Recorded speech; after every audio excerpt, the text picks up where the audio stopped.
নমস্কার বন্ধুরা, Priyanka's bright story চ্যানেলের আরেকটি দারুণ স্বাদের রেসিপিতে সকলকে স্বাগত জানাই। আজ বানাবো এক বাটি সুজি দিয়ে দারুণ স্বাদের হালকা ফুলকা হেলদি জলখাবার রেসিপি। এই রেসিপিটা আপনারা স্কুল, কলেজ, অফিসের টিফিনেও বানিয়ে দিতে পারেন। আবার সকাল বিকালে জলখাবারে রোজ রুটি পরোটা খেতে ভালো না লাগলে এই রেসিপিটা বানিয়ে খেতে পারেন। দারুণ সুস্বাদু হয় খেতে, এক পিস খেলে কিন্তু মন ভরবে না, গালে দিলেই মিলিয়ে যাবে, এতটাই টেস্টি হয় খেতে। চলুন তাহলে রেসিপিটা শুরু করা যাক।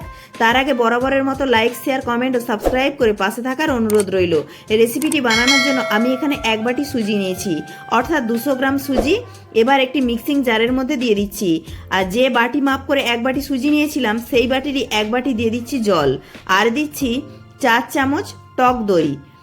বাটি হিসাবে দেখলে যে বাটির এক বাটি সুজি দিয়েছিলাম সেই বাটিরই হাফ বাটি টক দই। টক দই খাওয়া কিন্তু স্বাস্থ্যের পক্ষে খুবই ভালো। এবার সব কিছুকে মিক্সিতে ভালো করে পেস্ট করে নিলাম। দেখুন একটা স্মুথ পেস্ট বানিয়ে নিয়েছি। এবার একটা বড় পাত্রের মধ্যে ঢেলে নিচ্ছি। দেখুন ব্যাটারের ঘনত্বটা ঠিক এই রকম হবে। এবার এতে দিয়ে দিচ্ছি হাফ চামচ গোটা জিরে, স্বাদ অনুযায়ী লবণ, সোডা হাফ চামচের একটু কম, এখানে ইনোও ব্যবহার করতে পারেন খাওয়ার সোডার জায়গায়। আর দিয়ে দিচ্ছি 1 চামচ চিনির গুঁড়ো। চিনির গুঁড়োটা কিন্তু অবশ্যই দিবেন, তাহলে এই রেসিপিটা খেতে খুব ভালো লাগবে। আর দিচ্ছি হাফ চামচ সাদা তেল। এবার সব কিছুকে ভালো করে ফেটিয়ে নিচ্ছি। ফেটানো হয়ে গেলে আমরা একটা স্টিলের থালা নিয়ে নিয়েছি, তাতে দিয়ে দিচ্ছি অল্প একটু সাদা তেল। এবার থালাটা চারিদিকে ব্রাশ করে দিচ্ছি। এবার এই থালার ওপরে ঢেলে দিচ্ছি সুজির এই ব্যাটারটি। তারপর অল্প একটু ট্যাপ ট্যাপ করে নিচ্ছি, তাহলে ভেতরে কোনো বাতাস থাকলে অনায়াসে বেরিয়ে যাবে। এবার এর উপরে ছড়িয়ে দিচ্ছি একটু কাশ্মীরি লঙ্কার গুঁড়ো। এটা সম্পূর্ণ অপশনাল, নাও দিতে পারেন, তবে দিলে দেখতে একটু বেশি ভালো লাগবে। এবার একটা কড়াই আমি আগে থেকে জল গরম করতে বসিয়ে দিয়েছি। তো জলটা গরম হয়ে গেছে, আর ওই জলের মধ্যে দিয়ে দিচ্ছি একটা লেবুর টুকরো, যাতে জল গরম হওয়ার জন্য কড়াতে জলের দাগ না হয়ে যায়। আর দিয়ে দিচ্ছি একটা স্ট্যান্ড। এবার এই স্ট্যান্ডের ওপরে সাবধানে আমি থালাটিকে বসিয়ে দিচ্ছি। এবার কড়ায় ঢাকনাটা দিয়ে দিচ্ছি আর গ্যাসের ফ্লেমটাকে মিডিয়ামে রাখছি। এইভাবে 15 মিনিট রান্না করে নেব। 15 মিনিট পর ঢাকনাটা খুলছি। দেখে নিশ্চয়ই বুঝতে পারছেন সুজি রেসিপিটা কতটা ফুলে উঠেছে আর দেখতেও কতটা সুন্দর লাগছে। এবার একটা ছুরি দিয়ে চেক করে নিচ্ছি। দেখুন ছুরিটা প্লেন এসেছে, মানে সুজির এই রেসিপিটা একদম রেডি। এবার গ্যাসটা আমি অফ করে দিচ্ছি আর সাবধানে থালাটিকে আমি কড়া থেকে নামিয়ে নিচ্ছি। এখন খুব গরম আছে, একটু ঠান্ডা করে নিচ্ছি। এবার দেখুন ঠান্ডা হয়ে গেছে। এবার একটা ছুরি দিয়ে থালাটা চারিদিকে ঘুরিয়ে নিচ্ছি। তারপর হাত দিয়ে হালকাভাবে এইভাবে একটু টেনে টেনে নিচ্ছি, তাহলে সুজির এই রেসিপিটা খুব সুন্দরভাবে থালা থেকে উঠে আসবে। এবার অন্য একটা পাত্রে আমি ডিমোল্ড করে নিচ্ছি। তো দেখুন কত সুন্দরভাবে থালা থেকে উঠে এসেছে। আর এই সুজির এই রেসিপিটা দেখুন কত সুন্দরভাবে ফুলেছে, একদম নরম তুলতুলে হয়েছে, দেখে নিশ্চয়ই বুঝতে পারছেন।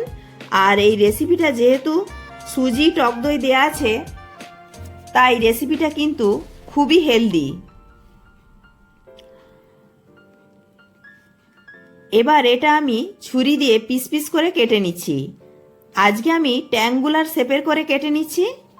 কাটাটা আপনারা আপনাদের পছন্দ মতো শেপের করে কেটে নিতে পারেন।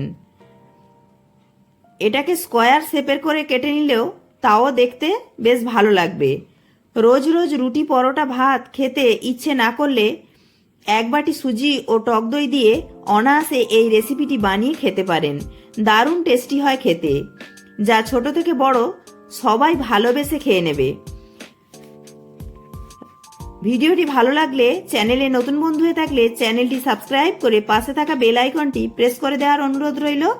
আর অবশ্যই একটি লাইক করবেন আর বন্ধু বান্ধবদের সাথে প্রচুর প্রচুর শেয়ার করার অনুরোধ রইল। দেখুন আমি একটা পিস তুলে দেখাচ্ছি কতটা নরম তুলতুলে এবং স্পঞ্জি হয়েছে। তো রেসিপিটা আপনারা এইভাবেও খেতে পারেন। দেখুন আমি একটি থালায় পরিবেশন করে দিয়েছি, দেখতে কত সুন্দর লাগছে।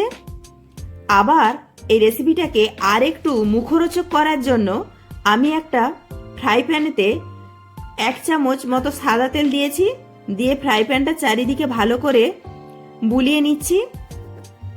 এবার সুজির এই হালকা ফুলকা রেসিপিটাকে এপিট ওপিট একটু হালকা করে সেঁকে নিচ্ছি, তাহলে এই রেসিপিটা আর একটু মুখরোচক লাগবে খেতে।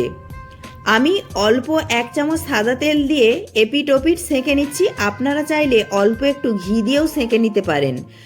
তো আমি আবারও বলছি, সুজির এই রেসিপিটা এমনিও খেতে পারেন, তাও দারুণ লাগবে খেতে। আবার এইভাবে একটু হালকা তেল বা অল্প একটু ঘি দিয়েও সেঁকে নিতে পারেন।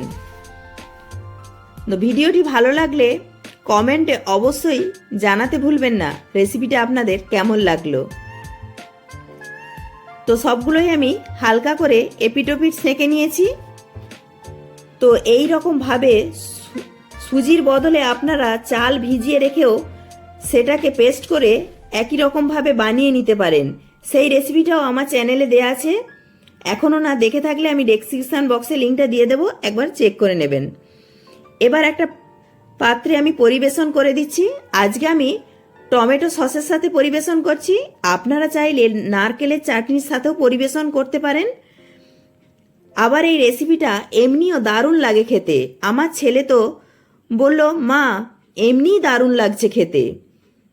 এবার আমি একটা ভেঙে দেখাচ্ছি, দেখুন সুজির এই হালকা ফুলকা রেসিপিটা কতটা নরম স্পঞ্জি হয়েছে। ভিডিওটি ভালো লাগলে লাইক, শেয়ার, কমেন্ট ও সাবস্ক্রাইব করে পাশে থাকার অনুরোধ রইল। আশা করছি আমার আজকের এই হালকা ফুলকা সুজি রেসিপিটি আপনাদের ভালো লাগলে বাড়িতে অবশ্যই একদিন হলেও ট্রাই করবেন।